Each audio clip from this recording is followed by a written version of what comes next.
प्राचीन भारत का वास्तविक गौरव। बाशम के अध्याय का ये हिस्सा कई पुरानी और भ्रामक धारणाओं को चुनौती देता है। खासकर 19वीं सदी की धारणाएं। हाँ, उस दौरान कई पश्चिमी मिशनरियों और लेखकों ने भारत की एक बहुत ही नकारात्मक छवि गढ़ी थी। अकाल, बीमारियों और एक तरह की सुस्त उदासी या लेथार्जिक ग्लूम में डूबा रहता था। उनका दावा था कि भारतीय दर्शन इतना अधिक पारलौकिक है कि यहाँ के लोगों को सांसारिक जीवन से कोई लगाव ही नहीं था। बाशम इस धारणा का पूरी तरह से खंडन करते हैं। वो साहित्य और कला का हवाला देते हुए बताते हैं कि प्राचीन भारतीय जीवन के हर रंग का भरपूर आनंद लेते थे, चाहे वो भौतिक सुख हो, कला हो या आध्यात्मिक चिंतन। प्राचीन समाज में एक जबरदस्त जीवंतता और खुशमिजाजी थी। बाशम का ये स्पष्टीकरण भारतीय इतिहास को देखने का एक नया चश्मा देता है। वो केवल कला या भौतिक सुखों तक सीमित नहीं रहते, बल्कि भारतीय सभ्यता की सबसे बड़ी विशेषता के रूप में मानवता को स्थापित करते हैं। और इसे समझने के लिए समकालीन सभ्यताओं से तुलना करना बहुत जरूरी है। बिल्कुल। अगर हम उस समय के असीरिया साम्राज्य के अभिलेखों को देखें तो वहां अत्यंत क्रूरता का वर्णन मिलता है।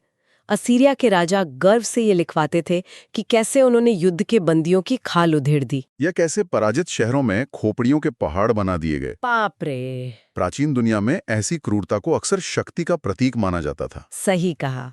लेकिन यहाँ एक स्वाभाविक प्रश्न उठता है। जब हम प्राचीन भारत की बात करते हैं तो हमारे पास भी अर्थशास्त्र जैसे ग्रंथ हैं जिनमें कठोर दंड का प्रावधान है और मनुस्मृति है जिसमें समाज के कड़े नियम हैं।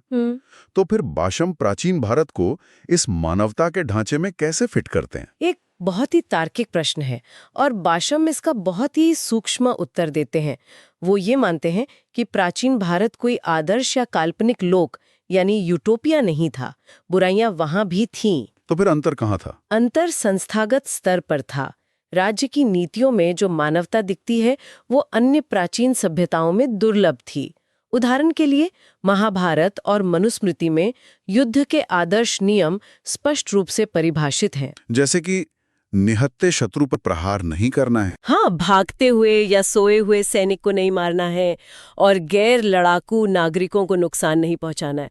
यद्यपि इन नियमों का हमेशा पालन नहीं होता था, लेकिन कम से कम समाज में एक ऐसा नैतिक आदर्श तो मौजूद था। और अगर अर्थशास्त्र की बात करें, जिसे अक्सर बहुत ही कठोर कूटनीतिक ग्रंथ माना जाता है, उसमें भी दासों के अधिकारों को सुरक्षित करने के स्पष्ट प्रावधान हैं। बिल्कुल। प्राचीन भारत में दासों को संपत्ति रखने और अपना मूल्य चुकाकर स्वतंत्रता प्राप्त करने का अधिकार था। मतलब बाशम ये तुलनात्मक विश्लेषण प्रस्तुत करते हैं कि प्राचीन रोम या ग्रीस की तुलना में भारत में दासों की स्थिति कहीं अधिक मानवीय थी। एकदम सही।